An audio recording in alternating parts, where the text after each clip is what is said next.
Meus amigos, muito boa noite. Muito obrigado por estarem aqui. É mais uma conversa do nosso ciclo de Simbologia, Esoterismo e Panmaçonaria. O nosso convidado de hoje é o José Eduardo Medeiros, esotérico, cabalista, astrólogo, doutor de Simbologia associado à MAFA. Vai-nos falar de Simbologia. Agradeço já a sua participação em nome da comunidade Masters of the Royal Art. O José Eduardo Medeiros esteve ligado à maçonaria regular, como grão-mestre da Grande Loja Regular de Portugal, de que se afastou. É autor de inúmeras obras do simbólico português, como Usos e Cerimónias da Ordem de Cristo, O Livro do Pêndulo, Tarô da Vida, Rituais Antigos para o Mundo Novo. Atualmente é presidente da Academia dos Saberes Antigos. Como nos escreve no seu site, quem sou, o que sou, para que sou. A árvore da vida da cabala gnóstica indica-nos o caminho. As 12 casas do zodíaco indicam-nos as capacidades. A quirologia mostra-nos os obstáculos. A alquimia, as possibilidades de corrigir os afastamentos. Ou as ajudas que a natureza põe à nossa disposição. Geneticamente recebemos dos nossos progenitores as características necessárias que fazem do nosso corpo a bagagem correta para a viagem que estamos a realizar. Iniciamos o caminho observando o que está fora e é perceptível aos nossos sentidos. Continuamos o caminho confrontando-nos com o que exteriormente nos condiciona ou estimula. E acabamos o caminho, encontrando em nós as respostas para as dúvidas que tivemos ao longo da vida. Cada um de nós é o centro do universo, tem tudo o que é necessário para atingir um objetivo que justifica a sua existência. Meu caro amigo, a exploração do caminho e da utopia é sua, a partir de agora, e eu calo. Obrigado, só não sei onde é que foi encontrar essas todas. Eu acho que está no seu site. Meu site? Bom, está bem. Há um blog que uns amigos geram e que eu não sei como é. Bom, de qualquer maneira, vamos começar a nossa conversa. Portanto, compartilhar tela. Eu vou abordar um tema de que gosto muito e que me permite, na realidade, passear perfeitamente pelas várias vias do simbolismo. Isto funciona de maneira a estimular-nos e a tentar encontrar, naquilo que chamamos livros de pedra, as respostas para aquilo que andamos a procurar. Todos os momentos, ao fim e ao cabo, transmitem-nos mensagens muito importantes. Mas eu vou tomar por base exatamente o tema das utopias. Desde sempre surge o interesse, ou que surgiu o interesse, que é o interesse da humanidade de criar os espaços ideais, as sociedades ideais. E vamos começar exatamente seguindo este caminho. Ora, compartilhar tela.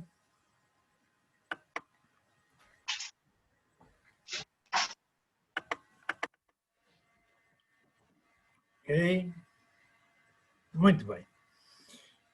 Ora, isto está sozinho.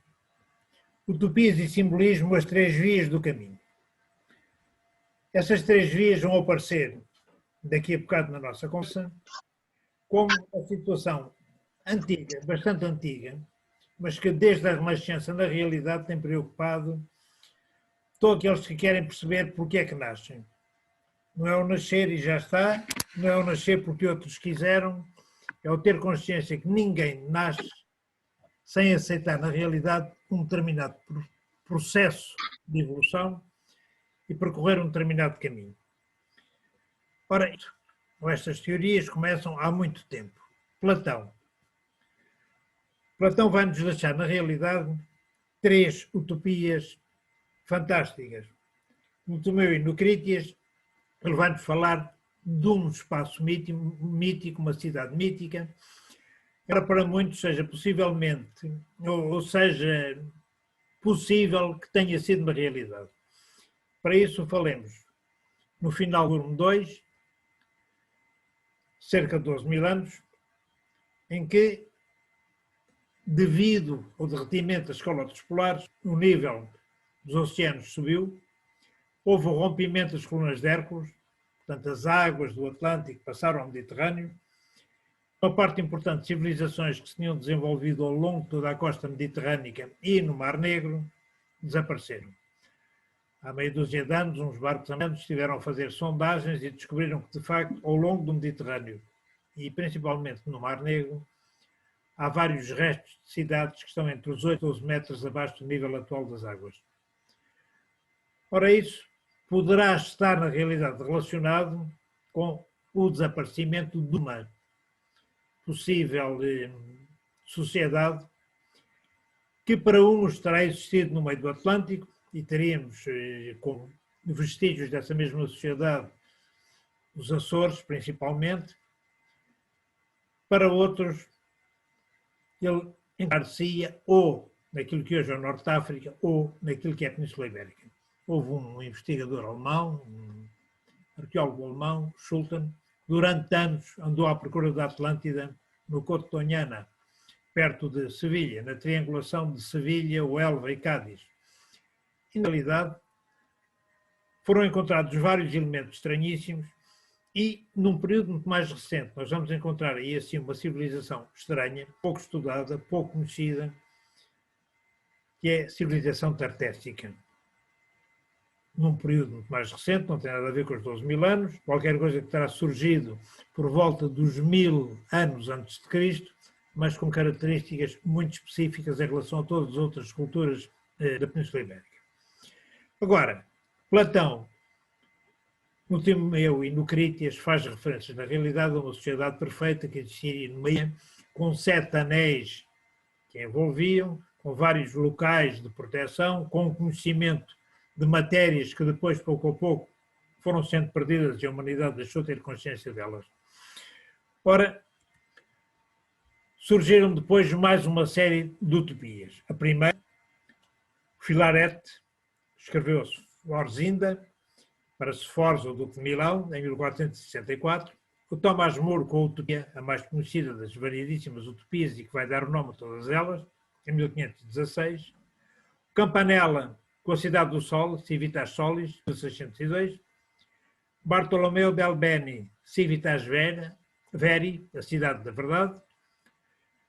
João Valentim Ré com a Cristianópolis, em 1619. Coménios com o Labirinto do Mundo, em 1623, e o Francis Bacon com a Nova Atlântida, em 1626. Portanto, a partir do século XV e até o século XVII, surgiram várias ideias da criação dessas sociedades mais ou menos perfeitas. Ora, o Delbeni, para duas pessoas na sala de espera. É que pode dar entrada? Não sei se sou eu. Arnaldo, quem é que entra? Zé, és tu, que és tu é o anfitrião. Sou eu? És. Então e para além disso não estás a compartilhar a tela porque interrompeste há bocadinho. Não. Vou interromper agora. Não estou a compartilhar, hein? Estava? Não. Estavas, mas agora os últimos minutos não estás. Pronto. Ok? Então, tens de retomar. Antes... Ora, Arnaldo. onde é que está? Arnaldo. Isto é simples, é desativar. Arnaldo, porquê é que não ficas de anfitrião e o Zé só fica como co-anfitrião? É para poderes dar entrada às pessoas. Mas o Zé também pode dar entrada, é só dizeres que sim. Mas como ele está a falar, é mais complicado. É mais difícil, é verdade. Sim, mas agora que interrompemos, eu acho que ele achava que estava a compartilhar. Arnaldo, ficas como anfitrião. E o Zé só fica como co-anfitrião e compartilha na mesma. Participantes, mensagem. Ora, pedi para ativar. Eu não vejo aqui ninguém para entrar. Era lá. Os 3 pontinhos. Ok. Permitir Habilitar sala de espera, ok. Assim já toda a É gente, isso. já toda a gente pode entrar. Exatamente. Pronto, ok. Pronto. E agora compartilha a tela de novo, E agora por favor. compartilhar. Oh, Rosário, por favor, diz-me se está ou não a ser feito o compartilhamento dela. Sim. Assim que tiver, agora já começou, é só esperar mais um segundo. Já está? Já está, Ótimo. já. Portanto, Pronto. Podes continuar, desculpa lá. a maior parte destas cidades, ou destas sociedades, ou destes espaços de conhecimento perfeito, é uma forma circular. Ora, tínhamos estado a ver do Filarete, que é esta forma de estrela fantástico. Tomás More é uma ilha em que, na realidade, ele vai criar vários locais fundamentalmente relacionados com o ensino ou com o conhecimento, em que as pessoas têm, de facto, todo o tempo para se dedicarem àquilo que lhes interessa, mediante uma participação no trabalho comunitário, em que todos são livres e em que todos participam. Campanella, a Cidade do Sol, é uma cidade com 7 níveis diferentes, cada um deles relacionado com as energias planetárias e que vai permitindo a realidade, através desta progressão, chegar à zona central, a zona do grande templo, onde há o conhecimento total através do Sol. Bartolomeu Del Beni, Civitas Veri, exatamente uma coisa semelhante. Ora, a outra que estivemos a ver não era esta. Era do Campanal. Tenho aqui uma imagem trocada, paciência, peço desculpa. Depois, o Coménios. Coménios foi um homem que nasceu na Suábia, que fez a reforma do ensino para toda a Europa do Norte. Ele criou sistemas de ensino absolutamente fantásticos. E pela primeira vez ele faz a admissão de rapazes e raparigas nas escolas. Ele tem um trabalho enorme, não só na Suábia, depois no norte da Alemanha, na Holanda, na Inglaterra, vai para os países nórdicos e tem, de facto, uma ação extraordinária com um método de ensino absolutamente novo. Francis Bacon, de novo, a Nova Atlântida, ele vai pegar na ideia da Atlântida e vai desenvolvê-la de uma forma diferente, mas aquele que de facto, a Nova Atlântida, aquele que de facto vai deixar uma marca diferente em todas estas utopias, João Valentim André. João Valentim André vai fazer uma publicação em 1614 de um texto que vai aparecer na Alemanha, que vai ser considerado como o primeiro manifesto dos Rosa Cruzes, em que ele faz um apelo para todos os homens de conhecimento, ponham esse conhecimento à disposição de toda a humanidade, não tem que fazer parte de uma associação muito específica, não tem que se vestir de maneira especial, não tem que ter sinais de reconhecimento, nem falar de uma forma estranha, mas tem que participar. Encontrar-se uma vez por ano e, a partir desta chamada de união para que o conhecimento fosse disponibilizado, vai-se gerar o tal movimento conhecido como Movimento Rosa Cruz. Primeiro, em 1614, a Fama Fraternitatis, em 1616, a Confessio, e estes dois textos vão iniciar, de facto, um ciclo diferente, uma forma diferente de transmissão de informação. E, em 1619, ele vai surgir, de facto, com uma nova utopia, aquilo que ele vai chamar Cristianópolis. Ora, todas as cidades, até a fundar esta ideia de João Valentim André, de Cristianópolis, como vos disse, são cidades circulares, são espaços, sociedades circulares ou ilhas. João Valentim André vai criar pela primeira vez um espaço retangular.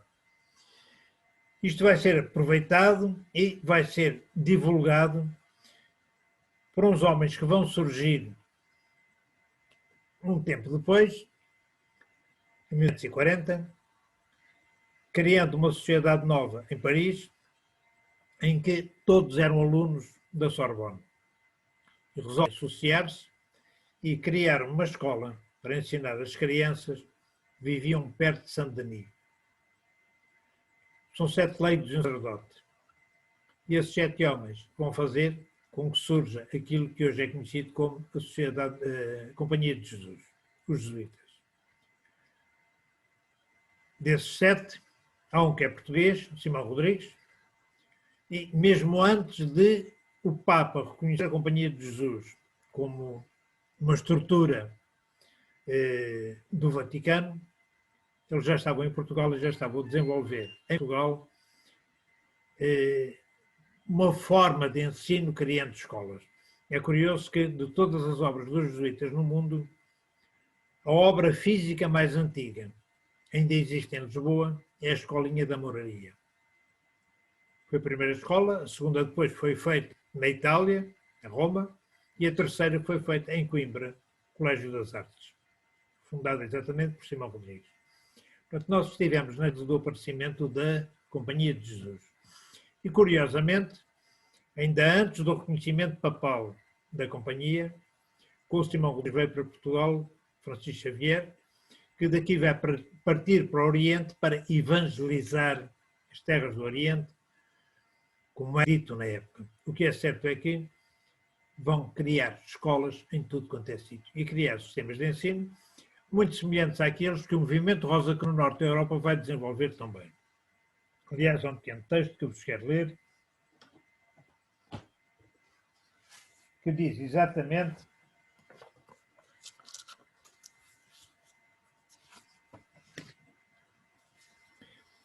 segundo Francis Yacht, de todas as ramificações da Igreja Católica Romana, foram os jesuítas os mais parecidos com os Rosa-Cruzes.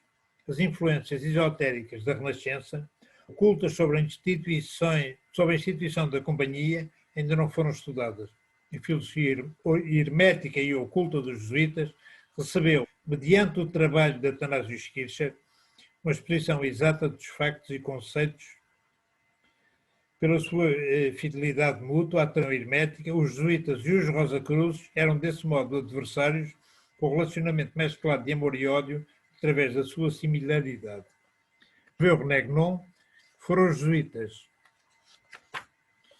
que formaram a classe eclesiástica da ordem interior da estrita observância como forma de perpetuar a sua ação e influência. A autenticidade da Carta de Larmene, isso é uma coisa que tem a ver com templários.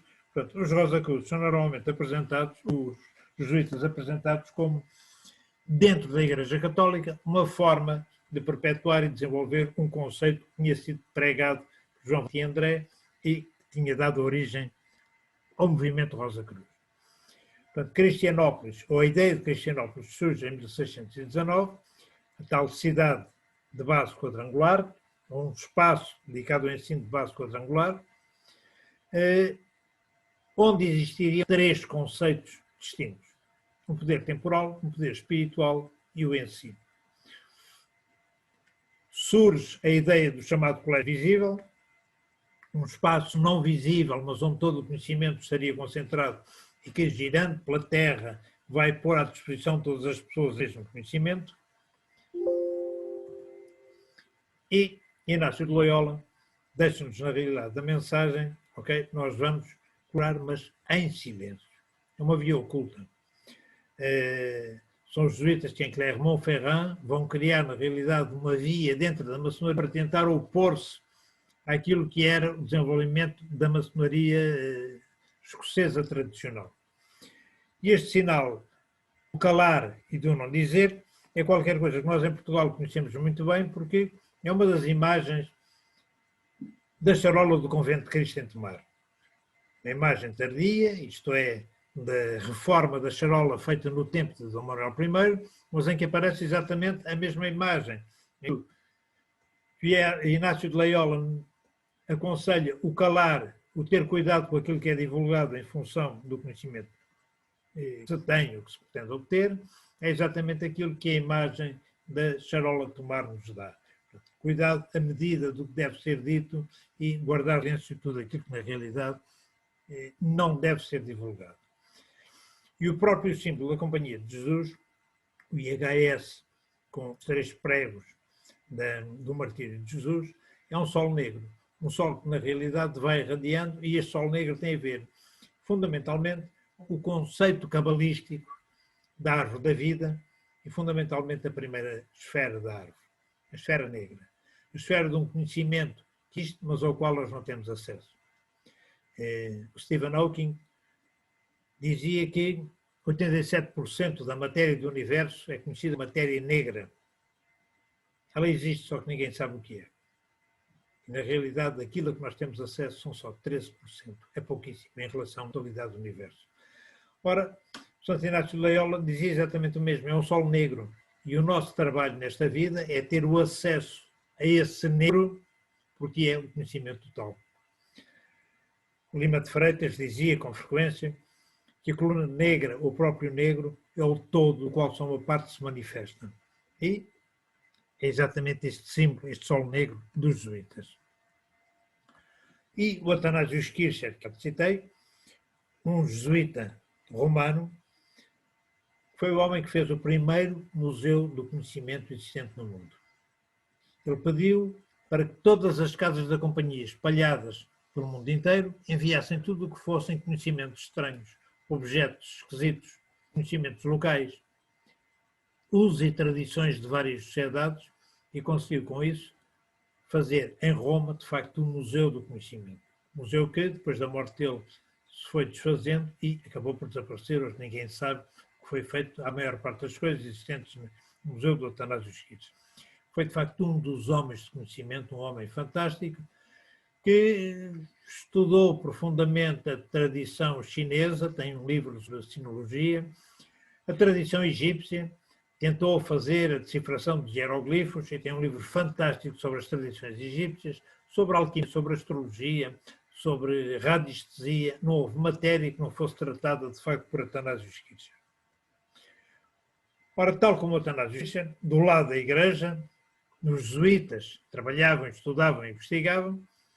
Do lado Rosa Cruz surge um outro, Robert Fludd, um médico inglês que vai trabalhar fundamentalmente todas as matérias esotéricas conhecidas na época. Ele vai deixar uma obra vastíssima e vai abordar a astrologia, a magia, a quirologia, a cabala. Não há matéria sobre a qual ele não tenha escrito. E reparem, esta imagem que é muito curiosa, mostra-nos na realidade o Robert Fludd com a mão sobre o peito, em que tem 2 dedos. Os dedos do meio estão juntos e os outros 2 dedos estão abertos. Em quirologia, cada dedo tem um sentido muito específico e uma atribuição planetária muito concreta. Portanto, o polegar é o dedo de Vênus, o dedo indicador é o Júpiter, o dedo do meio é Saturno, o anelar é o Sol e o mínimo é Mercúrio. Portanto, nós aqui assim temos, na realidade, juntos o dedo do Sol e o dedo de Saturno. E o Sol e o Saturno são a primeira esfera ativa na árvore e a última esfera ativa na árvore da vida. Isso é exatamente um caminho que tem que ser seguido.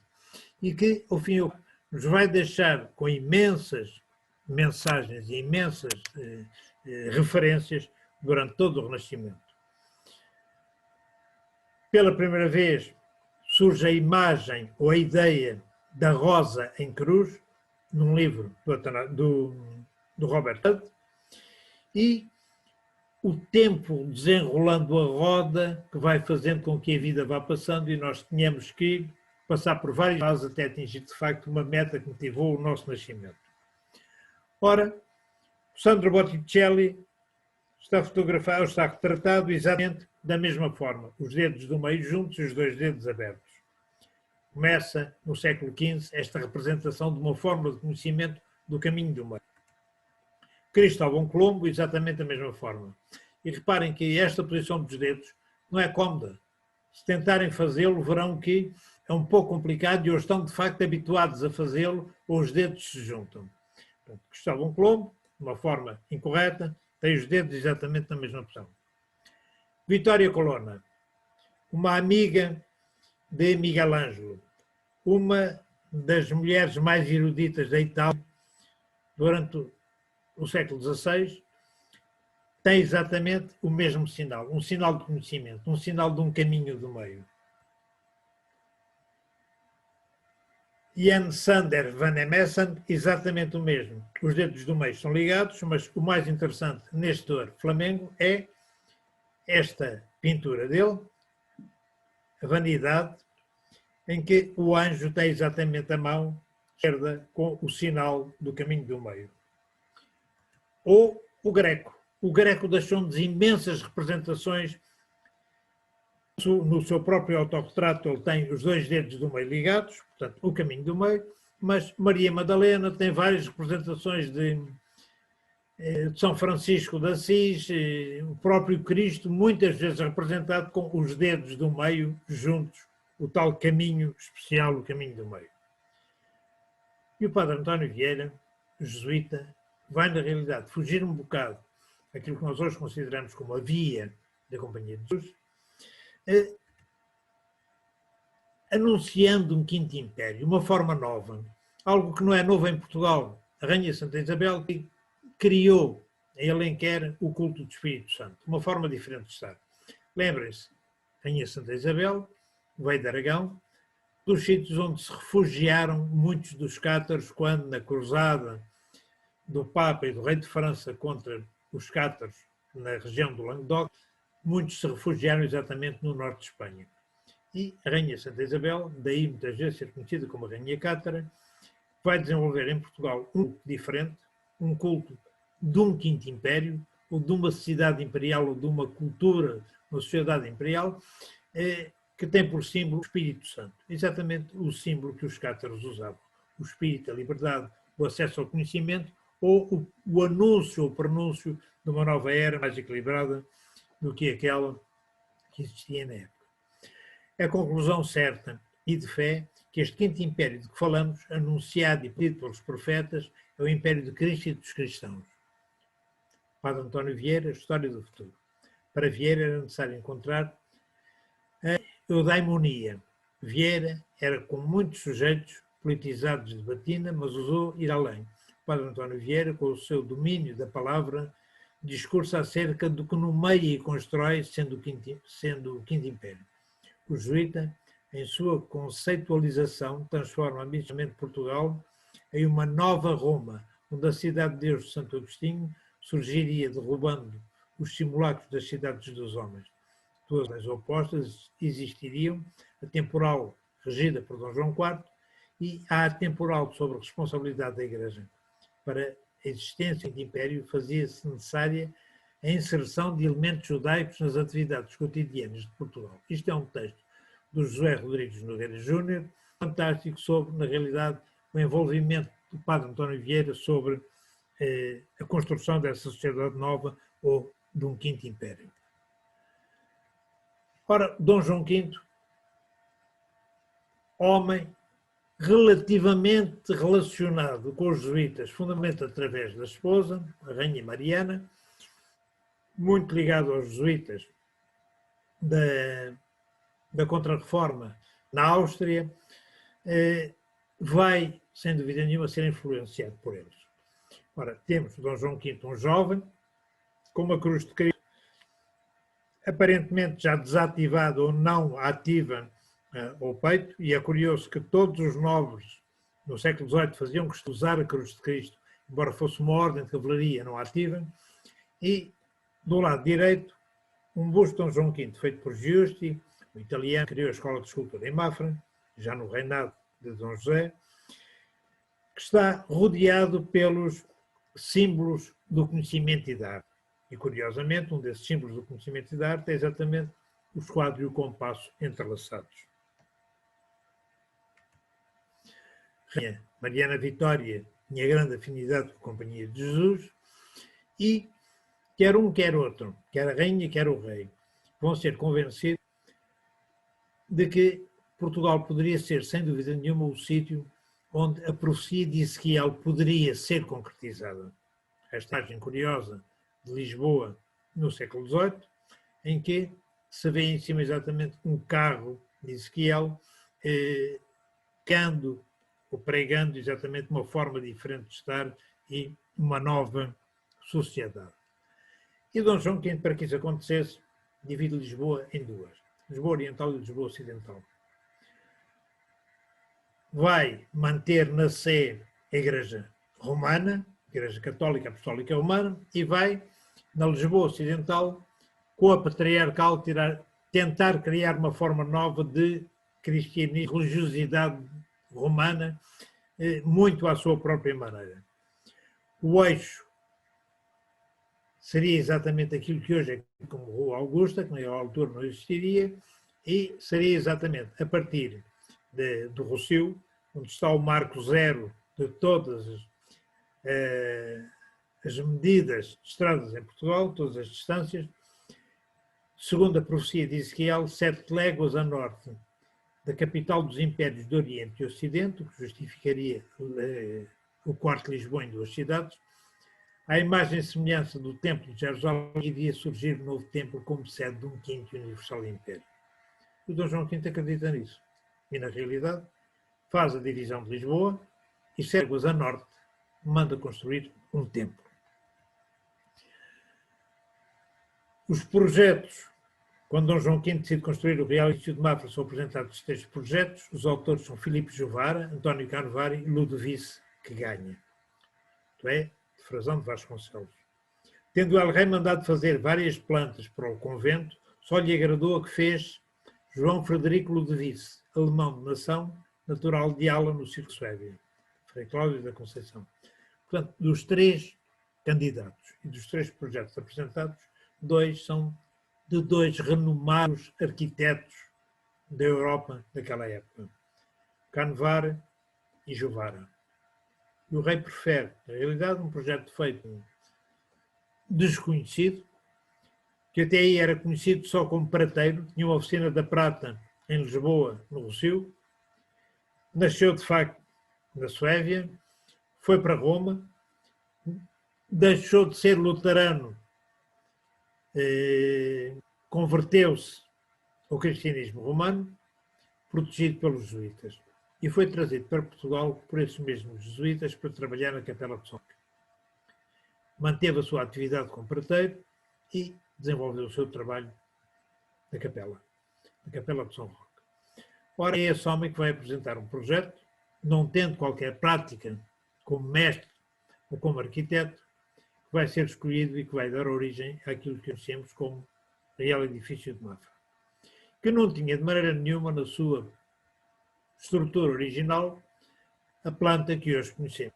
Era uma planta em L, onde ficaria, na realidade, um palácio para o patriarca e um convento dedicado a franciscanos. Existem 3 versões para a escolha de Mafra como local onde o convento iria ser construído. A primeira razão popular é que Mafra estaria desde sempre relacionada com o culto de fertilidade. O topónimo de Mafra é a elisão de 2/3 de uma língua indo-europeia, o turânico, que é a elisão das 2 palavras Mar, prefixo de grandeza, e Ara, deusa ou altar. Portanto, Mafra seria o templo da grande deusa ou o altar da grande deusa.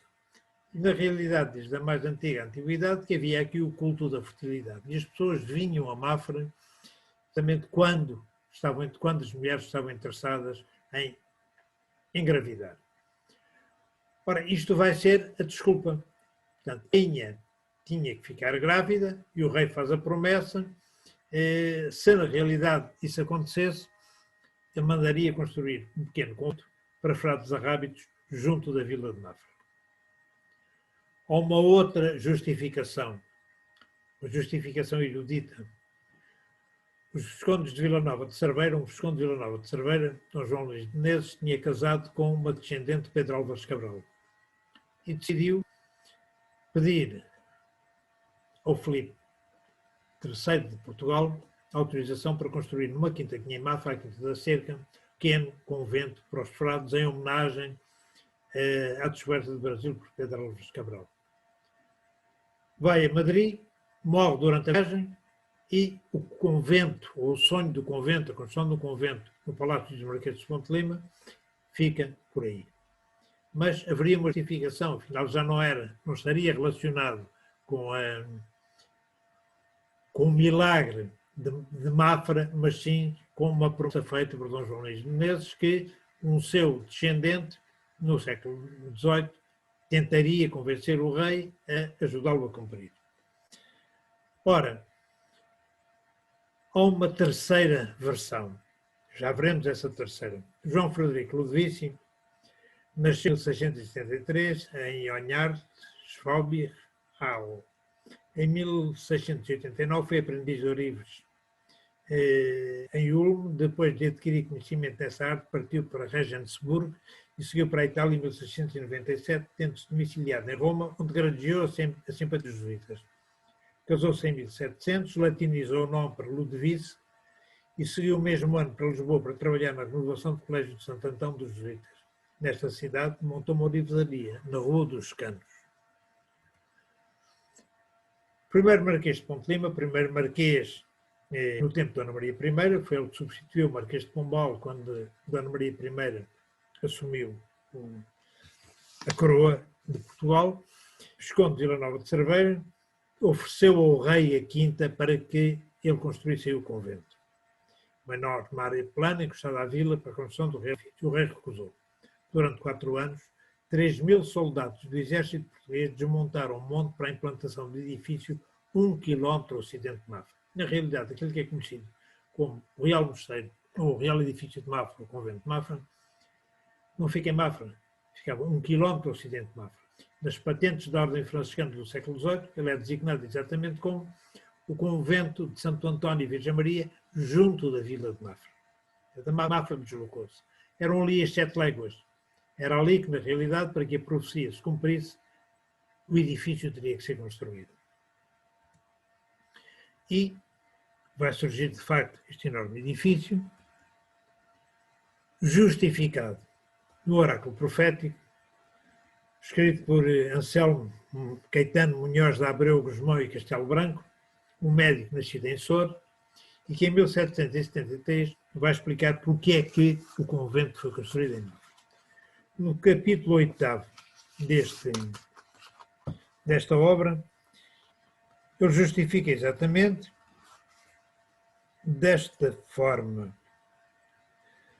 Ora, por cima da cidade marítima, oriental e ocidental, fundada sobre tantas águas subterrâneas e tão adornada para a esposa, como a esposa para o seu esposo, o mundo mostraremos estabelecido em Portugal, edificado em Cristo, sobre-edificado em Mafra, e sobre o fundamento que lhe pôs São Paulo pelo real invicto braço do sábio Augusto Apolo Lusitano e pelas mãos dos portugueses para do quinto Império de Cristo, com fé e inteligência que as palavras de Apolo deu ao seu melhor expositor, Cornélio Zalapide.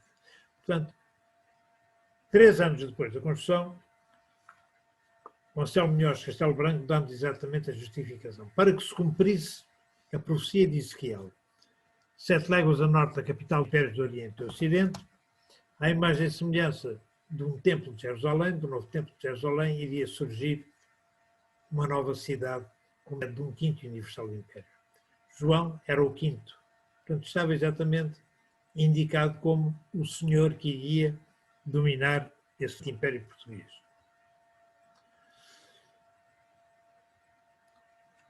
Em 17 de novembro de 1717 é feito o lançamento da primeira pedra para a construção do real edifício. E reparem, 17 de novembro de 1717 a 24 de junho de 1717,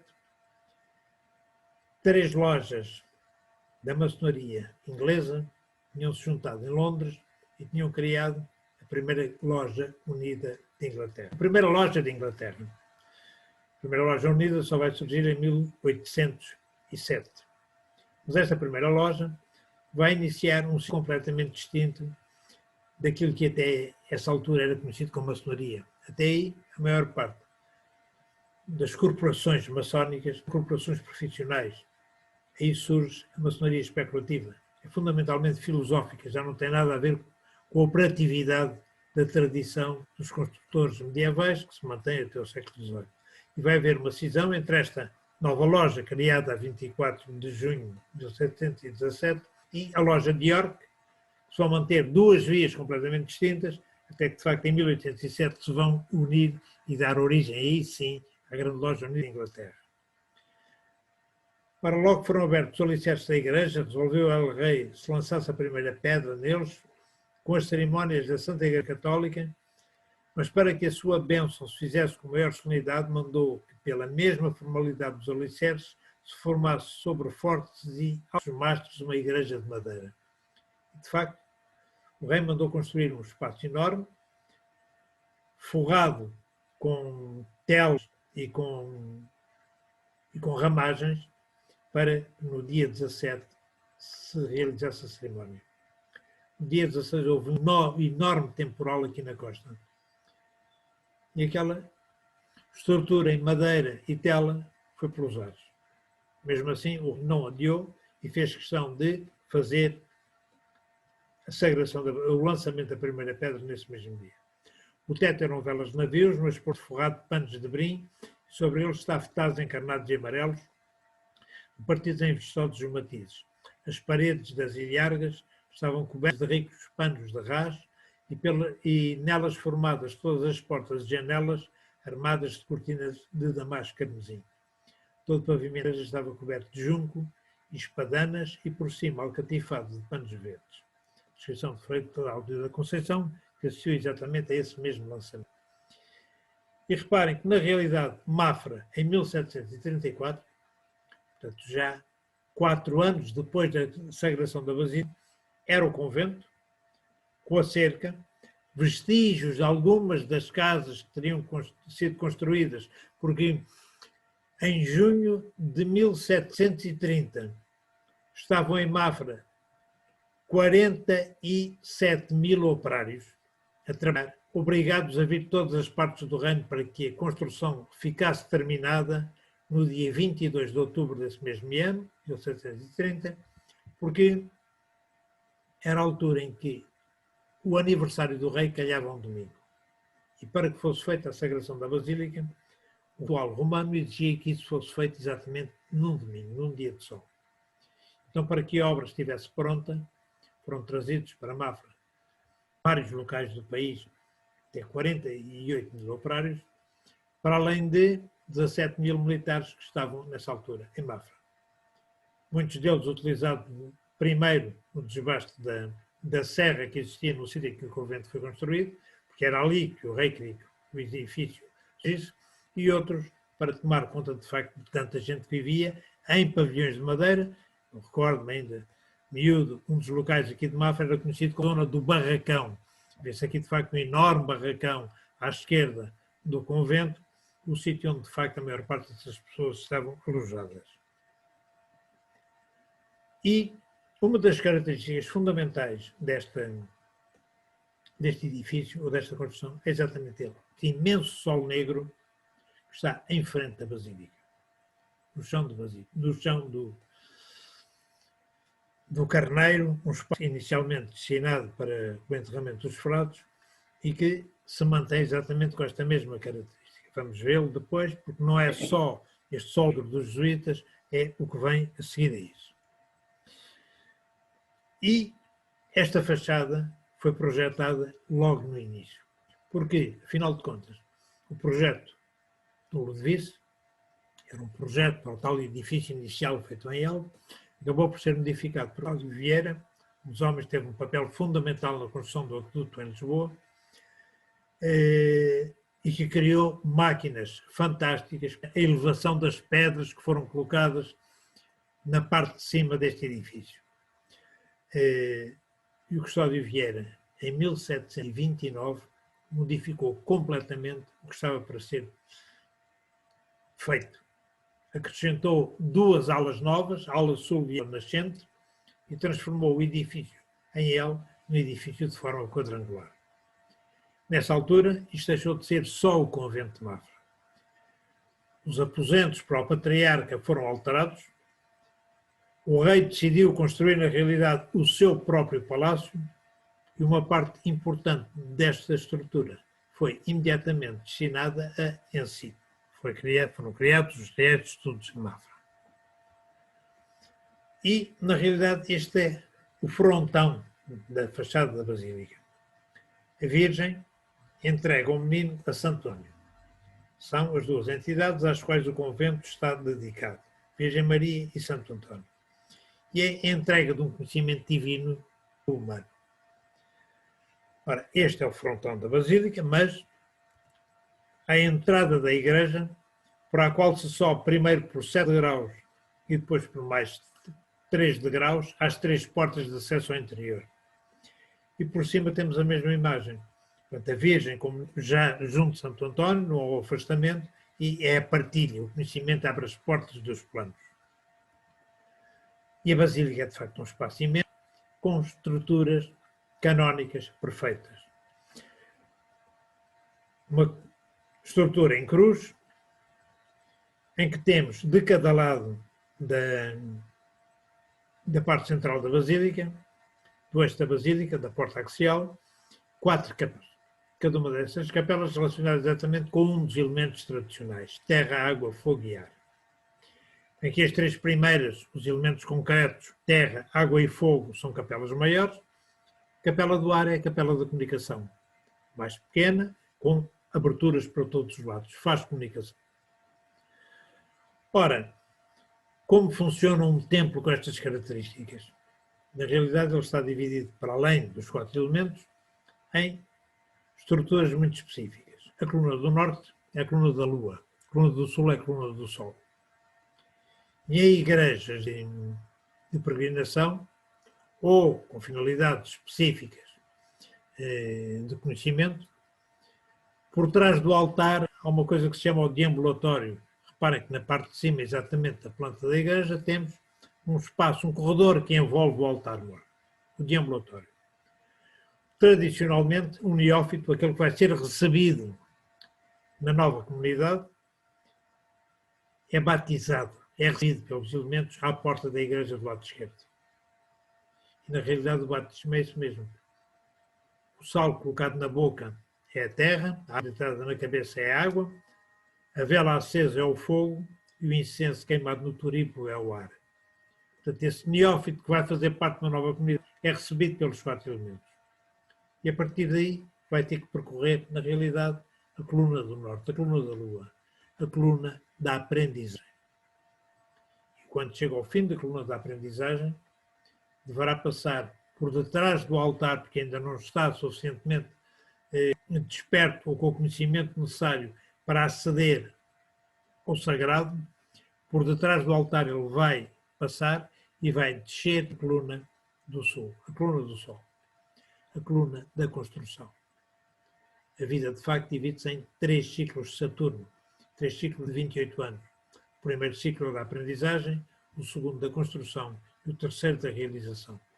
Portanto, sobe-se pelo norte, coluna da Lua, aprende. Desce pelo sul, coluna do Sol, construindo, e só aí é que nós vamos ter o direito de passar pela nave central da Basílica até atingir o altar, a realização. E a Basílica representa exatamente tudo isto. Uma das características deste espaço é que, ao contrário do que acontece na maior dos templos cristãos, não tem imagens relacionadas com o Antigo Testamento. Apesar do rei ter comprado uma quantidade imensa de esculturas que vieram de Itália e que foram utilizadas na decoração deste espaço, nenhuma tem a ver com o Antigo Testamento. É, na realidade, um templo de futuro, um templo de vida. E tem uma outra característica. Este edifício está construído ao nível de um primeiro andar. Temos que subir as rampas de acesso para ter o acesso ao interior do templo, para podermos entrar no templo. E nunca corpo morto ferrado nesta igreja. Apesar do rei Dom Fernando II ter tentado criar o panteão da Casa de Bragança no convento de Mafra, nunca conseguiu fazer. Na realidade, isto é um templo de vida, nunca corpo morto entrou, como vos disse, e para cerimónias fúnebres foi criado junto ao claustro norte, a capela. Permanecem encerradas salas de espetáculos. As temperaturas amenas convidam a muitas... Vou ali dentro a ver se consigo ouvir os M10. Vou ali dentro a ver se consigo ouvir os M10, está bem?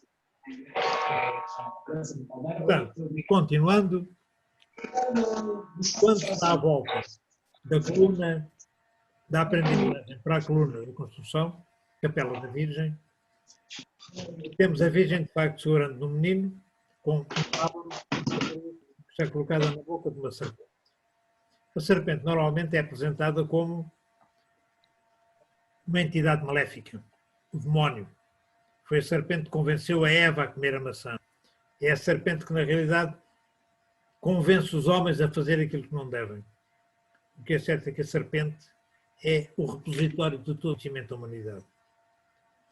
Lembrem-se que em nós, no nosso cérebro reptiliano, nós conservamos memórias de milhares de anos de evolução das espécies que nos são transmitidos geneticamente pelos nossos progenitores. É aí que tudo está concentrado. E quando, na realidade, nós temos a capacidade de acesso a essa informação espantosa, nós temos acesso a todo o conhecimento do que o homem já foi ao longo de muitas eras. Portanto, esta cruz colocada na boca da serpente não está, como muitas vezes se diz, a matar a serpente, não. Está a recolher todo um conhecimento que está à nossa disposição, se soubermos isso. E, do lado oposto, à Basílica, ao altar-mor, encontra-se esta imagem curiosa. O símbolo dos jesuítas, como há bocado vos mostrei, o IHS, Iesus, aqui está transformado. IAS. Talvez a Ave Maria. O que é certo é que até hoje ainda não me explicaram, dentro da simbólica da Igreja Católica Romana, o que é que isto quer dizer. Há, na realidade, uma partilha, uma projeção para o Ocidente de um outro tipo de conhecimento. E, vendo a fachada da Basílica, nós temos exatamente essa fachada dividida por 7 pontos distintos. Em baixo, a escadaria que permite o acesso à Basílica, como vos disse, o Carneiro era o local onde eram enterrados os corpos. Os corpos devolvidos à terra, devolvidos à Mater, a matriz, é o Saturno. É a base de um trabalho que todos nós vamos ter que desenvolver. O segundo nível, temos Júpiter. É a nossa relação com a parte material da vida. É tudo o que é perceptível através dos nossos sentidos. O terceiro nível, nós temos Marte, a capacidade de ação, a canalização da energia para objetivos concretos. O quarto nível, temos Vênus. Vênus é a emoção plena, é o Zimbório, na realidade onde tudo está concentrado e nos permite, já não através dos sentidos, mas através de nós próprios, percebermos o que se passa fora de nós. O sexto nível, nós temos Mercúrio, a comunicação. Os sinos transmitem a mensagem para toda a comunidade envolvente. E em cima, a cruz, o qual nos vai permitir, na realidade, regressar à origem. Ou seja, esta progressão não é mais do que esta que era usada durante a Idade Média e durante a Renascença, de uma entidade que, tendo todo o conhecimento, o vai transmitir aos humanos que estão na esfera em baixo, e temos aqui à volta, na realidade, primeiro as estrelas, o universo, o firmamento, e depois temos Saturno, Júpiter, Marte. Portanto, vamos descendo com a tal progressão das energias como encontramos ao longo do caminho na fachada da Basílica. E a serpente com as 3 cabeças. Dentro de uma obra alquímica, é o sal, o enxofre e o mercúrio filosóficos que nos permitirão fazer a transmutação necessária dos elementos para atingirmos a perfeição, dentro de uma via cabalística. Não é mais afinal do que a forma de percebermos as 3 colunas da árvore. A coluna esquerda, a coluna do rigor, a coluna da direita, a coluna da tolerância, e o caminho do meio, aquele que nos vai conduzir, de facto, à origem. Com a explicação exatamente na árvore da vida, em que nós temos 4 planos. Um da emanação, aquele que está relacionado na realidade com o desconhecido, com aquilo que não sabemos. O mundo da criação, aquele em que, segundo a tradição e ideia de criar um universo. O mundo da formação, em que de facto os 3 reinos vão ser formados, o mineral, o vegetal e o animal, e depois o mundo da ação, aquele em que de facto o homem vai trabalhar para atingir tudo aquilo que é importante. Seguindo exatamente esta consciência, a árvore da direita, em cima a esfera negra, o todo ao qual nós não temos acesso, o desconhecido. À direita, Psica Piscis, o cruzamento dos 2 princípios, o todo que se divide, o da origem que se divide nas duas polaridades, o masculino e o feminino, o positivo e o negativo. À esquerda, a primeira esfera concreta, a esfera de Saturno. E aí vamos ter o Saturno, Júpiter, Marte, Vênus, Mercúrio, a Lua e o Sol, que tudo purifica. E reparem, é à volta do Sol tudo isto se vai desenvolver. E embaixo, a 10ª esfera, os elementos tradicionais, ou seja, nós. A parte sólida do nosso corpo é a terra, os líquidos corporais são a água, a temperatura necessária para que se mantenha um líquido com vida ao fogo, o alimento externo, o ar. E temos aqui exatamente esse percurso e a colocação das esferas em nós. Exatamente este o caminho que é feito pelas esferas na árvore. Centro-raiz, Saturno, plexo umbilical, Júpiter, plexo solar, Marte, plexo cardíaco, Vênus, o plexo laríngeo, Mercúrio, plexo frontal, a Lua e a soma de todas estas cores, o branco, o Sol, já está para além de nós próprios. E o convento vai aparecer, de facto, como a concretização do projeto de João Valentim André, como a concretização da cidade perfeita, uma cidade de ensino, com a triangulação dos 3 poderes.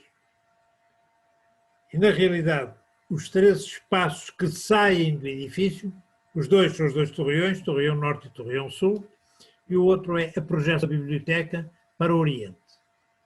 A única estrutura que sai do próprio edifício. E esta triangulação dá, na realidade, um poder temporal, um poder espiritual e o poder do conhecimento. E, no edifício, toda esta zona que está aqui, é exatamente a zona destinada às aulas. Era o corredor das aulas, e eram as várias aulas e a sala dos atos escolares. Parte importante desta nova estrutura vai ser dedicada logo a partir de 1730, ou seja, da sagração da Basílica, como uma escola com características muito específicas. Sala dos atos escolares, onde na realidade eram feitas defesas de tese, eram apresentadas defesas de tese, não é? E que tem como fundo exatamente a imagem da Virgem segurando no menino com o lábio colocado na boca da serpente. É a forma de ir captar todo um conhecimento existente para que seja transmitido. Lembre-se que o conhecimento não se transmite, transmite a informação. O conhecimento é adquirido por cada um de nós ao experimentar a informação recebida. Uma mesma explicação transmitida a uma série de pessoas, cada uma delas utilizá-la de acordo com a sua própria vontade, com as suas capacidades, com aquilo que de facto pretende atingir. Escola de Eloquência do Colégio de Mafra, em 1763, com a apresentação de uma tese. Conclusões de poética e retórica, conclusões do Dom Joaquim Contalupo, um grande Santo Agostinho, mestre na Escola de Mafra. E a medalha dos Reais Estudos de Mafra. De um lado a Virgem, com certeza, a Senhora da Conceição, sobre a serpente, aquela que vai servir de veículo de transmissão de um conhecimento, e Real Colégio de Mafra. Todos os alunos do colégio deveriam usar esta medalha, pente uma fita preta, sobre uma capa preta, um hábito preto que todos tinham que usar, segundo um regulamento criado por Dona Maria I, aliás, primeiro pelo Marquês de Pombal e depois por Dona Maria I, todos tinham que estar vestidos da mesma forma para que não fizesse valimento da sua situação. Dom José, como Dom João V, vai na realidade permitir que toda a escola, toda a estrutura existente seja modificada. E o Marquês de Pombal vai criar regras completamente diferentes, fazendo um primeiro regulamento, uma primeira obra que ele vai editar, que é o que são os Estatutos do Real Colégio de Mafra. É editado em 1772, na altura em que, de facto, em Mafra, já não são os franciscanos que dominam, são os condes regrantes de Santo Agostinho. Porquê? O Marquês de Pombal vai expulsar os jesuítas do reino.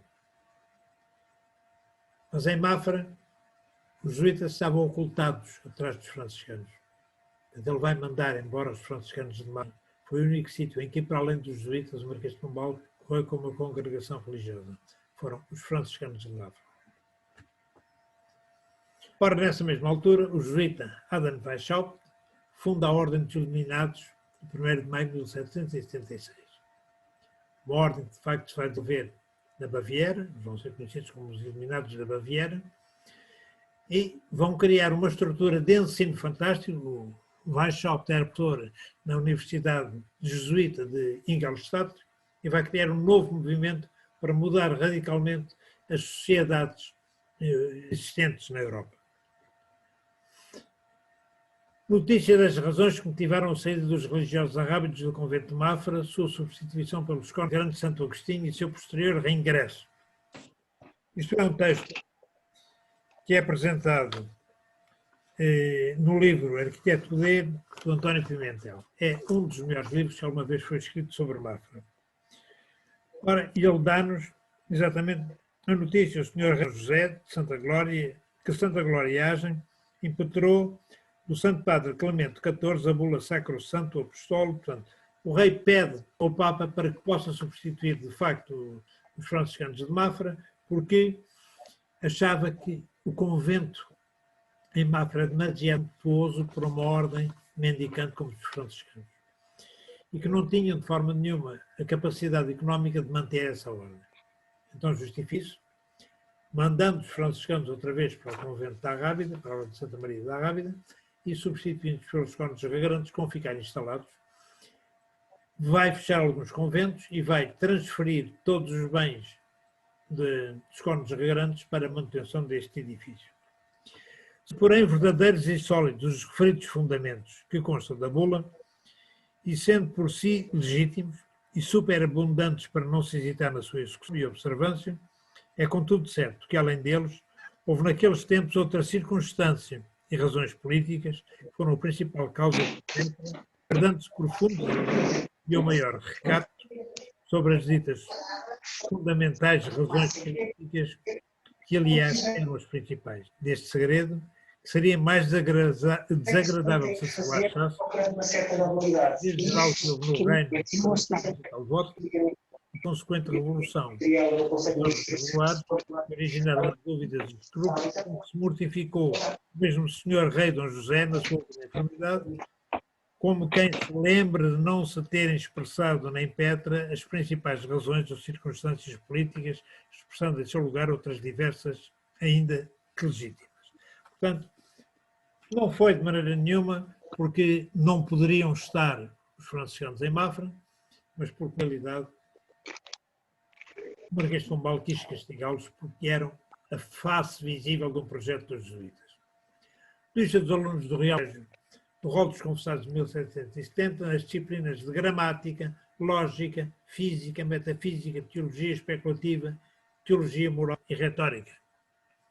E os prémios que eram dados aos melhores alunos do Real Colégio de Mafra. Do lado direito dessa medalha, do reverso da medalha, nós temos o caduceu de Mercúrio, o caduceu de Hermes. De facto, um acesso a uma forma diferente de conhecimento. Dona Maria I, em 1792, por Alvará Régio, concede ao Real Colégio de Mafra novos estatutos. E, de facto, estes estatutos são fantásticos, porque vai criar uma igualdade entre todos os indivíduos que faziam parte desse colégio. Os estatutos do Real Colégio e a Grande Biblioteca de Mafra. Reparem que, muitas vezes, nós perguntamos como é que num convento vamos encontrar livros tão fantásticos como aqueles que estão na Biblioteca de Mafra. Na realidade, aquilo não era a Biblioteca de Mafra, a Biblioteca do Convento de Mafra.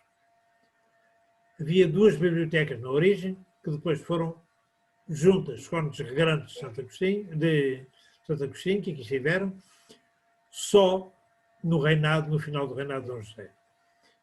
Antes estavam separados. Havia os livros do convento numa pequena biblioteca e os livros dos reais estudos numa grande biblioteca. E só isso justifica as matérias que vamos encontrar. Eu organizei 3 exposições, uma primeira, magos, astrólogos e cabalistas, uma segunda, alquimistas, espagiristas, herveiros e boticários, e uma terceira, ordens de cavalaria, monásticas e iniciáticas, com os livros existentes na Biblioteca de Portugal. Eu primeiro decidi fazer uma pequena investigação e fazer uma exposição com os livros esotéricos. Bom, são tantos e tais que deram 3 exposições. E não estavam todos expostos. Na realidade, a quantidade de livros sobre alquimia, astrologia, quirologia, magia, que se encontram na Biblioteca de Mafra, é absolutamente espantoso. A maior parte das matérias ensinadas, versus estudos de Mafra, como filosofia natural. Matérias que eram, de facto, ensinadas nessa altura. São matérias mais tarde vão ser proibidas, mas se encontravam, de facto, à disposição dos alunos que frequentavam essa biblioteca espantosa, onde eles ainda se encontram. A Biblioteca de Mafra, coroada pelo Sol. Na realidade, a tal esfera que faz com que tenhamos a capacidade de trabalhar todos os conhecimentos adquiridos ao longo deste caminho que chamamos vida e transformá-los, de facto, no caminho que nos vai permitir atingir outro tipo de plano, outro tipo de vibração. E, curiosamente, aquilo que durante anos foi trabalhado, todas as instalações do Real Edifício de Mafra, e principalmente tudo aquilo que estava a envolver a biblioteca, porque de facto os regrantes esforçaram-se por fazer as obras e deixarmos aquelas estantes magníficas que lá encontramos, e mais tarde os franciscanos que voltaram a sofrer os fones regrantes quando Dona Maria I assumiu o controle do reino. O único elemento que nunca foi terminado, como veem, é o fecho das portas que dão acesso à biblioteca. A pedra está cacilhada, esboçada, mas não está terminada. A indicação concreta, por muito que seja o conhecimento, nunca é o conhecimento total. Por muito que uma obra seja feita, nunca terminamos uma obra perfeita. Portanto, e temos das portas de acesso à biblioteca exatamente esta indicação. É preciso sempre fazer qualquer coisa mais para avançarmos no conhecimento. Ora, acho que já ultrapassei um pouco o que estava previsto, penso eu. Arnaldo, passo. Então, se não tem... Ok, passa. Ora, deixa-me só ver se eu estou outra... tirar isto aqui. Consigo interromper compartilhamento. Ok. É contigo agora? É comigo agora. Vocês estão a ouvir todos o que eu estou a dizer? Tá? Tudo a ouvir? Eu peço desculpa que houve aí umas interferências, mas como o Zé Medeiros, a certa altura, teve por causa do PowerPoint passar o controle para ele, eu não tive forma de silenciar um amigo, que eu já não me lembro quem é, que tinha aí um ruído terrível ambiente. Pronto, espero que agora que na gravação as coisas fiquem um bocadinho melhores.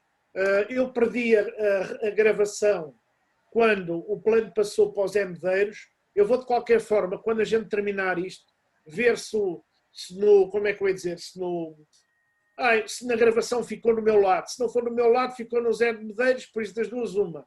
Ou eu consigo fazer o vídeo, ou tu me dás a mim, então faz assim uma coisa. Pronto, o que é que eu tenho a dizer? Excelente apresentação, que excedeu tudo o que eu imaginava. Eu tinha-lhe pedido a ele para falar sobre simbologia sagrada e ele ultrapassou, escancarou as portas para uma outra dimensão que eu acho absolutamente fantástica. Para um profano como eu, que não conhece o convento de Mafra, terei lá ido com miúdo e de maneira que não percebo, não tinha ideia nenhuma do simbolismo. E ando há 2 anos a pedir quem é que mostra o convento de Mafra e o simbolismo associado ao convento de Mafra. Eu acho que a tua exposição foi magnífica. Organiza a viagem e eu vou convosco. Está bem, ok, então fica combinado. O elemento que eu acho interessante, digamos, antes de passar a palavra a quem ponha questões, é, no fundo, a ligação que tu fazes à história de Portugal, não, à simbologia associada ao Quinto Império, que eu tinha ouvido em relação à Grande Lisboa, porque digamos, nos passeios maçónicos a Lisboa fala-se muito disso, mas nunca o vi, digamos, interligado a Mafra. E acho que o espantoso da tua intervenção foi fazer essa ligação e que me deixa muito curioso de ler e conhecer mais. Por isso, os meus parabéns. congratulo-me pela tua exposição. Recomendo aos meus amigos que os livros do Zé de Modeiros estão disponíveis na UC e noutras plataformas para os comprarem e para lerem. E agora passo a palavra a quem quiser pôr alguma questão, faça favor. Basta depois. Olha, está aqui o Luís. Luís. O problema é que eu já não... Estás a falar, Luís? Já posso falar assim, já é melhor, não é? Ora, boa noite a todos mais uma vez. Zé Medeiros, adorei mais uma vez também, como é lógico. É sempre um prazer ouvir o Zé Medeiros com esta fantástica maneira de pôr as coisas todas juntas e, como tu disseste muito bem, Arnaldo, foi unir as pontas de maneira que nós todos possamos fazer, de alguma maneira, uma associação entre a história e aquilo que se passa em Mafra, juntando o aspecto quase esotérico ao aspecto histórico, propriamente dito, e mais profano, mas é fabuloso.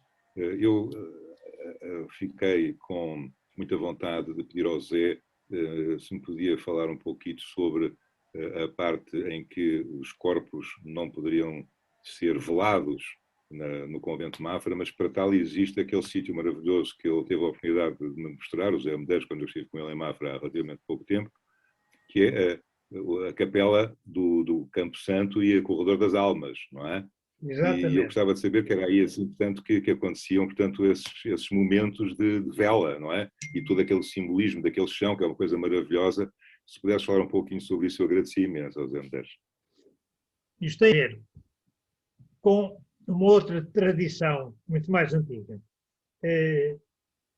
Tal como em Mafra, na Catedral de Chartres, nunca foi enterrado corpo morto. Foi criado também junto ao claustro uma capela para as cerimónias fúnebres e para os enterramentos. Curioso que Chartres está construído uma légua a sul de um cabeço, onde havia uma gruta com uma imagem de uma Virgem Negra. Segundo a tradição, seria uma imagem isíaca, que foi transportada depois da catedral ser feita e foi guardada na catedral. Portanto, sendo, de facto, um templo de vida, os corpos mortos não podiam dar nada. Esse outeiro que fica junto à catedral chama-se Les Murgers. Em Les Murgers havia a gruta com a Virgem original transferida para Chartres. Ora, curiosamente, uma légua a norte de Mafra, existe uma povoação que se chama Murgeira, com uma quantidade de vestígios do Neolítico, com alinhamentos e com sepulturas do Neolítico. Portanto, há esta relação entre aquilo que se passa junto de Chartres e aquilo que se passa junto de Mafra. Portanto, não é por acaso que este espaço foi escolhido, não é? E, curiosamente, junto dessa mesma povoação, da Murgeira, existe uma gruta, uma pequena gruta, onde em 1913 houve aparições marianas. Foi construída uma pequena ermida na Lapa e mantém ainda esse culto da Virgem. Portanto, 4 anos antes da aparição em Fátima, havia exatamente aqui em Murgeira essa tradição da aparição da Virgem a 2 jovens, eventualmente pastores também, um rapaz e uma rapariga, que iam para o campo com o seu rebanho e que encontraram na gruta a mesma aparição. Portanto, há uma repetição constante destas tradições. A manifestação, de facto, da terra é tradicionalmente feita ou em grutas, ou em fontes, ou em árvores. São os espaços de comunicação com o interior da terra, com o ventre materno. E aí todas as tradições acabam por se juntar. Portanto, na Capela do Campo Santo, foi feito exatamente para que na Basílica não houvesse cerimónias fúnebres.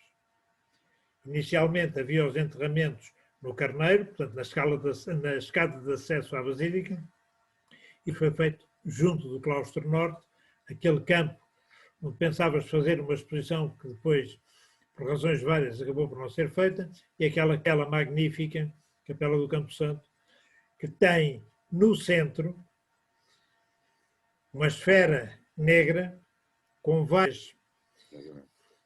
várias gotas que se vão espalhando, atingindo dimensões diferentes, até que de facto se casam com o próprio universo.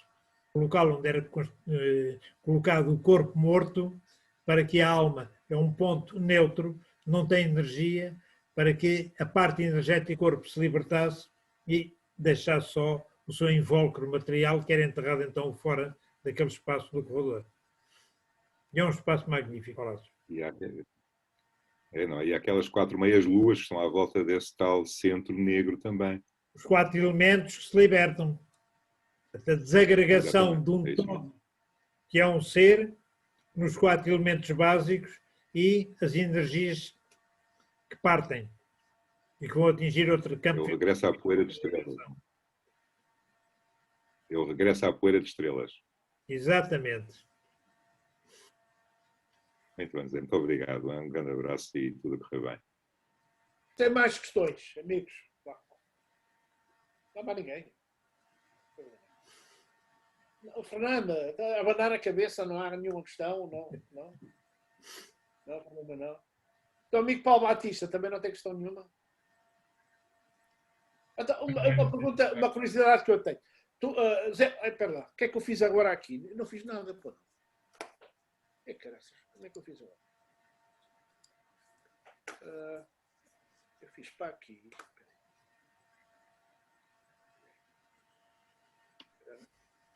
Vocês estão a ver? Sim. Eu é que fiz. Pronto, é isto. Uma curiosidade que eu tive. Tu falaste numa coisa que me deixou aqui um bichinho para perguntar. O Dom João V, disseste tu, não foi? Adquiriu uma série de estatuárias em Itália, ligada por isso à Tora, o Antigo Testamento, mas que não foi colocado em Mafra. Não, isso tem alguma razão para contrário. É ao contrário? Então pronto, conta lá, porque essa parte eu não percebi bem. A estatuária encomendada por Dom João V na Itália está toda ela na Basílica, são ordens religiosas ou monásticas relacionadas com o ensino ou com o apoio aos necessitados. Tem uma capela com elementos da Companhia de Jesus, tem dos franciscanos, tem todas. Os únicos elementos de uma tradição inicial do novo Evangelho são os apóstolos. Tens 3 capelas, são os 12 apóstolos, com cada uma delas. O resto são tudo entidades relacionadas com fundamentalmente o ensino. Agora, Antigo Testamento não é em lado nenhum. E curioso, agora não te estou a ouvir. Não há nada salomónico. Como? Eu só ouvi a última parte. Não há nada salomónico. A representação das colunas de Salomão. Nada, absolutamente. Nada. Nem o olho em expansão. Também não. Embora, dentro de uma tradição simbólica, todos os elementos considerados como salomónicos são presentes na Basílica em Mafra. Os candelabros com as 12 luzes que representam, afinal de contas, as 12 casas do Zodíaco, a segunda esfera da árvore da vida ou a esfera do Urano, os candelabros de 7 luzes que representam, afinal, as 7 energias planetárias, os 7 dias da semana, dia da Lua, Marte, Mercúrio, Júpiter, Vênus, Saturno e Sol. Portanto, todos esses elementos básicos acabam por estar representados. Mas isso é uma tradição que tem a ver não só com aquilo que poderemos considerar como uma tradição salomónica, sim com raízes muito anteriores. Tu vais pegar exatamente esses mesmos elementos na Mesopotâmia, vais pegar no Egito, todos eles são uma base daquilo que se vai desenvolver. Repara que, afinal de contas, a tradição judaica, depois daquilo que eles chamam a fuga do Egito,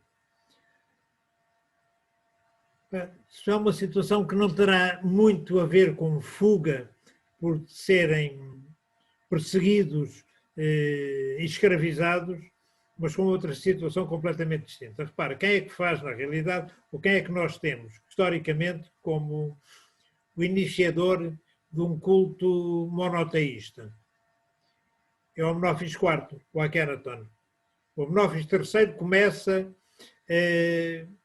com os primeiros templos dedicados a Atom.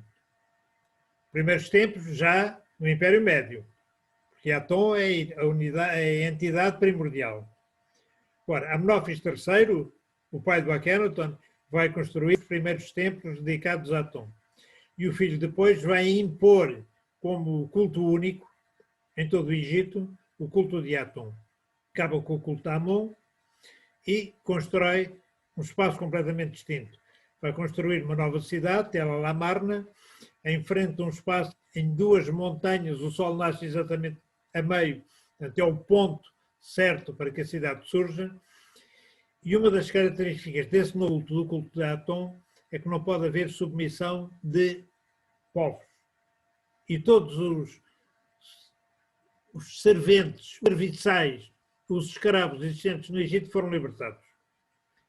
Existe no Vale dos Nobres um túmulo fantástico, que é o túmulo de Ramosa. Ramosa foi o grande vizir do Akhenaton. Parece talhado em marfim, é lindo. 2 estão terminadas, a parede em frente, quando se entra no túmulo, metade está gravada e a outra está esboçada. É curioso que se vê uma quadrícula marcada a chumbo e depois o desenho feito a sépia. Era o que estava a ser gravado. Entretanto, ele morreu e na 4ª parede, na parede do lado esquerdo, está pintada a cena do enterro do Ramosa. O curioso é que no meio temos Akhenaton e Nefertiti com as filhas. Em cima o disco solar, com os raios que terminam em mãos ou em anques. E do lado direito em baixo estão vários indivíduos com os braços esticados em adoração do sol. E, curiosamente, as características antropológicas desses indivíduos são asiáticos, negroides, há todo o tipo, todos libertos. Ora, Akhenaton morreu. O Tutankhaton foi convencido pelos sacerdotes de Amon a acabar com o culto de Aton e voltaram à antiga. Ora, todos os povos que viviam no Egito e que estavam libertos não quiseram voltar a ser escravos. Nessa altura, alguns conseguiram de facto sair. Então, todos aqueles que tinham vindo da Palestina e que tinham os seus reinos no Delta conseguiram voltar para a Palestina. É isso que se chama a fuga do Egito. Curiosamente, toda aquela que sai no reinado do Ramsés II e que volta para a Palestina, não havia quem falasse hebraico. Toda falava egípcio. Moisés nunca deve ter falado hebraico na vida. Os primeiros textos são todos em egípcio. A tradição que se mantém e o culto que se mantém tem raiz na tradição egípcia. E é isso que se vai manter. Aos que saem para a Palestina, aos que saem passando o Líbio, que vêm até às colunas de Hércules e que eventualmente terão passado para a Península Ibérica e hão criado a tal raiz de um conhecimento diferente que vai dar a cultura tartéstica, que se desenvolve no quarto inferior esquerdo da Península Ibérica, que é uma cultura absolutamente espantosa, que se desenvolve fundamentalmente em toda a zona de Sevilha, nas marismas, toda aquela zona, e que depois em Portugal sobe até Alenquer. Repara, aparecem imensos vestígios durante muitos anos, principalmente os arqueólogos espanhóis chamavam como influência egípcia, ou influência egípcia introduzida pelos fenícios. Não é. Os egípcios durante 3.000 anos não tiveram moeda. A primeira vez que surge moeda na tradição egípcia é cunhada pelos Ptolomeus. Depois da conquista de Alexandre do Egito, Alexandre morre e o Império de Alexandre é dividido pelos seus reis. Um deles, Ptolomeu, fica com o Egito e vai introduzir toda a tradição grega e vai cunhar moeda. Fora do Egito, num período anterior à cunhagem da moeda pelos Ptolomeus, só existe um sítio onde aparecem moedas com entidade egípcia. É em Ibiza. Em Ibiza aparecem moedas com o deus Bes, o deus da proteção do lar, das mulheres grávidas, das crianças. E o próprio nome Ibiza é uma corruptela de Ebusos, Bes. E tem sistemas de enterramento exatamente iguais àqueles que encontramos no Egito, no Vale dos Reis. É uma colonização dos egípcios, que muito tempo se dizia, eles não sabiam navegar, eles não tinham barcos, mentira, eles tinham barcos fantásticos e davam a volta à África. Portanto, há na realidade uma parte de uma história do Egito que não é conhecida. Agora, o que sabemos é que toda a tradição egípcia foi mantida fundamentalmente em Alexandria. E a escola de Alexandria, do século I e do século II da nossa era, era uma escola de conhecimento absolutamente espantosa. E acabou com a expansão e o domínio do cristianismo. O bispo de Alexandria, Cirilo, chamou os eremitas do deserto e mandou matar Hipácia, uma das matemáticas da antiguidade, uma mulher fabulosa, mestra da escola de Alexandria. Foi morta à pedrada, foi esquartejada com um bocado de cerâmica, foi queimada e o resto da escola de Alexandria desapareceu. E a partir daí houve obscurantismo. Houve, de facto, uma vitória de um cristianismo que se tornou cada vez mais forte, destruindo todo um conceito de cultura que até essa altura se tinha envolvido e se tinha mantido, e aí começa a desaparecer.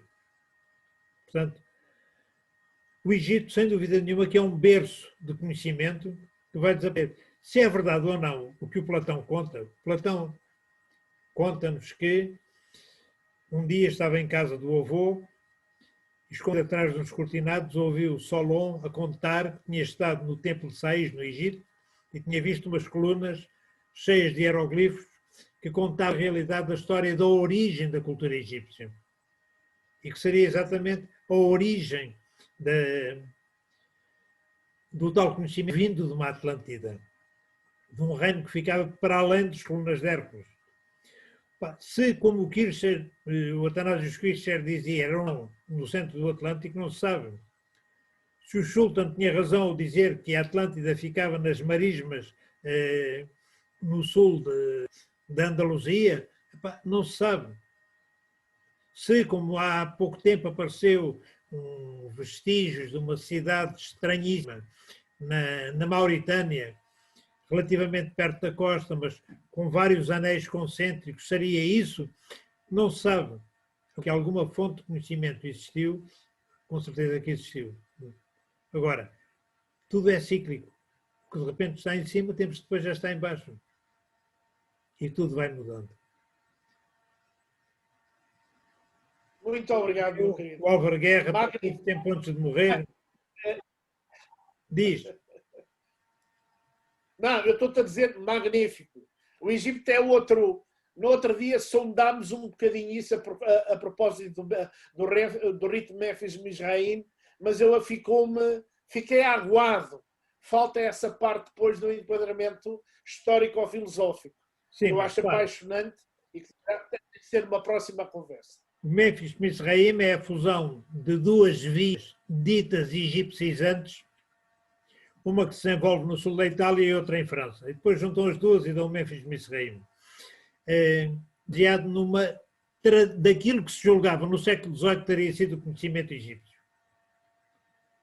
Portanto, está muito ligado exatamente a toda uma tradição do escocismo.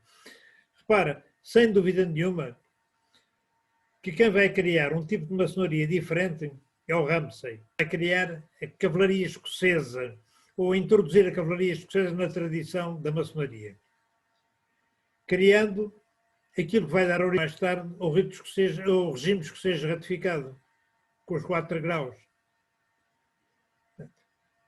Tudo isto está ligado. Esta observância templária, como há bocado referi, acabou por ter influência dos jesuítas do Colégio de Clermont, que vão influenciar um bocado na forma como tudo aquilo se vai desenvolver. Não só a estrita observância templária, mas o que vai surgir a seguir. Há muitas vias paralelas que por vezes se cruzam e acabam por dar coisas, umas vezes muito interessantes, outras vezes são um disparate total, não é? Isso é como o universo, os buracos de Herme, que fazem com que planos paralelos comuniquem entre si, não é? Agora, eu estava a dizer, o Álvaro morreu no princípio deste século, salvo erro 2003. Pouco tempo antes ele dizia-me, olha, Preparem-se para uma nova Idade Média. Para aqueles que, de facto, têm bases, vão sobreviver. Os outros vão desaparecer. E as bases... Nós estamos agora na era do aquário, não é? O quê? Nós agora estamos na era do aquário. Nós entramos agora na era do aquário, não é? A Jane Dixon dizia que Espero que começou seja no aquário em Espero que seja 1956. melhor. Ora, não, para, isto não é, num dia estamos aqui, no dia seguinte estamos lá. Há, de facto, um momento de transição. Pode levar muitos anos, pode levar poucos anos. Agora, sem dúvida nenhuma, que o 2020 é o ano que nos obriga a entrar numa idade nova. Quer queiramos, quer não. É uma nova consciência de estar. É uma nova consciência de valores. Quem somos, o que queremos ser.